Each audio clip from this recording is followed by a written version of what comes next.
Hello. And today we're going to be talking about that lick I just played. And we're playing barehanded today, no pick here. All very exciting. And speaking of which, proggy guys are going to be excited because that lick is made up of the notes of the C major 7 sharp 11 chord. Which, if you don't know it, you can take a major 7 bar chord like this. And then you take your finger like that and you go and use the side of it to hit that F sharp on the high E. Or you can play it with your thumb, get the F sharp with your index finger and then your thumb on the 5th.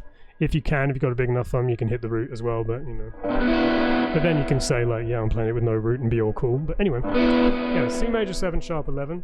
And we start out with a B, which is the major 7 itself.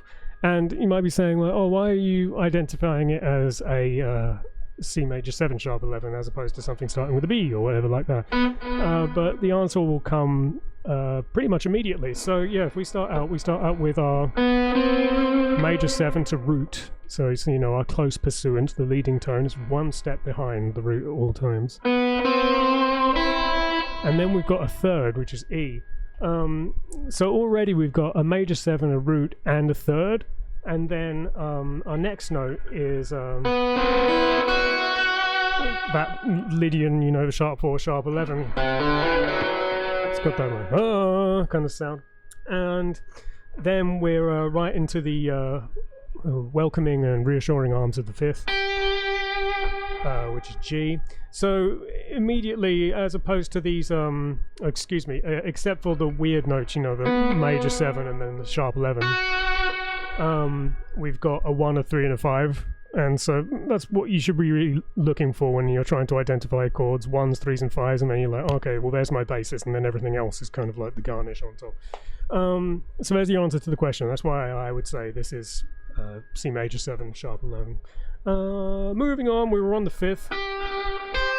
And then just to hammer home that we're in C, we've got a root again. So we've got C up here, and then we've got another E up on the high E string, 12th fret, which is a third again. So, you know, we've got lots of 1, 3, 5 going on here in C.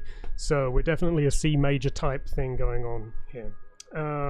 And then we have another, oh no we don't, we go up to a another sharp 11. So, you know, that's re-establishing the kind of like a bit of the weirdness, saying, hey, this is an interesting chord here. And then we go up to another 5th, which I could have done by sliding my little finger again, but sliding your little finger twice in a row is kind of like begging for trouble with your bowl out. So I thought, well, what's a fun way to do this? I did it by plucking the harmonic at the 24th fret of the G string there. And you get that fun, like that brrr kind of sound with the thing. Then I slide up to an A, which is a bit of an anomaly because that would be a 13, making this like a major 13 chord. But we're not going to talk about that. We're just going to let it be because it's just there to go. And then we bend up from the the third to the sharp 4 again to finish off. And you know, it's all good fun. Yeah. I don't know. I might record this again. I don't know.